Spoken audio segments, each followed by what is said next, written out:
Hi everyone, Lee Pacchia here, and we're joined today by Professor Appel. He is a professor at New York Law School, and he's also the director there of the International Tax Program. We're talking about the IRS today. Good to see you again. Welcome. Hi, Lee. Nice to be here again. Thank you. So the White House recently announced that they're going to be asking Congress for an increase in the IRS's budget. It's not an insubstantial sum that we're talking about. Why this increase in funding? What's driving it? Okay. The IRS needs an increase in funding because the budget has been cut tremendously since 2010. When the sequesters were made and the budget of the other governmental agencies, including IRS, got restored, IRS was not restored.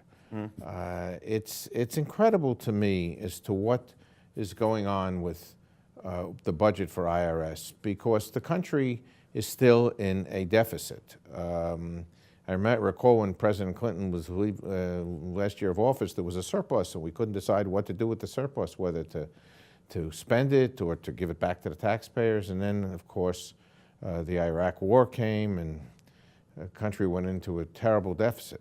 So there's an overall trend here where the government needs to increase revenue. Yes. You're looking at the IRS to do so. Yes. Well, as we've got to say, in any business where you need to raise money, you don't cut the budget of the revenue producers. You support them. So cutting the IRS budget, to me, frankly, is insane. They are the ones that raise the revenue. And I can only attribute this to political anger at the president, because this president, who I happen to think is an excellent president, whatever he proposes, they say no, and it doesn't matter what it is.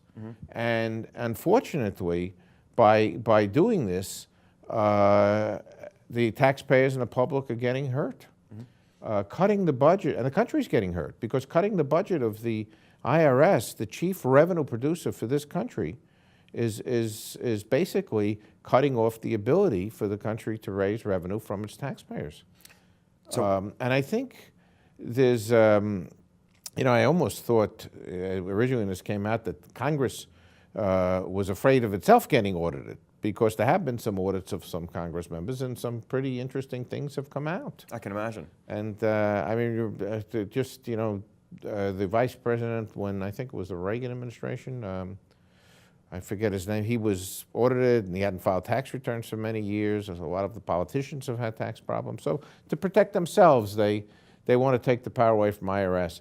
And then, in addition, we had the scandal with the 501c4 charities, where the IRS was allegedly, the emails were disappearing, the IRS was and that was an isolated incident. The IRS, for the most part, are a terrific group of professionals. The agents act professionally, and of course there's mistakes made in any business. There are some mistakes, but they're being too harshly punished. So earlier in the week, the IRS commissioner addressed the New York State Bar Association. You attended the talk. Yes. So there's a lot of people there. Yes. What was the gist of his remarks? Well, the gist of his remarks was that the budgets have been cut.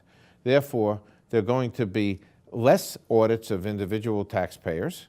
I mean, it's down to less than 1%. And there's going to be less taxpayer service. Taxpayers that call the IRS have less than a 50% chance of getting through to get their questions answered. Right, they announced job cuts. Yeah, I think it was a couple weeks ago. Yes, there were I think 11,000 jobs that have been cut, or between 11,000 and 13,000 jobs that have been cut. There's a hiring freeze. They can't hire anyone in chief counsel's office, for example, and they can't hire anyone as a revenue agent. The revenue agents have been cut, so there's less agents to do the work. And then there used to be there's a tax practitioner hotline where the taxpayers, accountants, and professionals used to be able to get right through the IRS. They now have less than a 50% chance.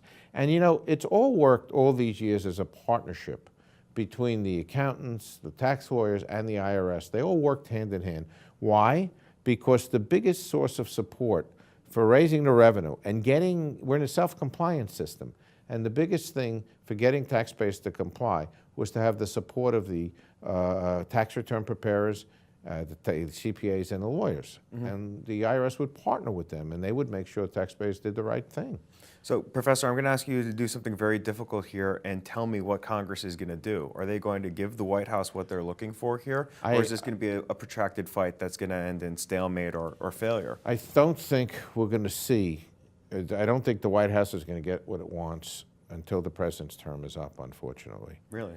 I just don't see any change until we have a new president, and I think it's horrible. So we have a period of time here. We have a Republican House, we have a Republican Senate, we have a Democratic president, and I mean, look, even today, they're about to close down Homeland Security's budget. We won't know till tonight whether that passes. No, I don't think your prediction is unrealistic at all, but I'm sitting here thinking, okay, we have 2 more years left in the term.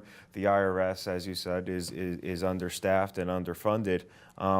What are the next 24 months going to look like in terms of bringing revenue into the government's coffers? I don't think we're going to see the tax revenue. I think there's going to be reform proposals proposed, tax reform proposals proposed. There'll be view towards cutting the corporate tax rate to 25% has been floated.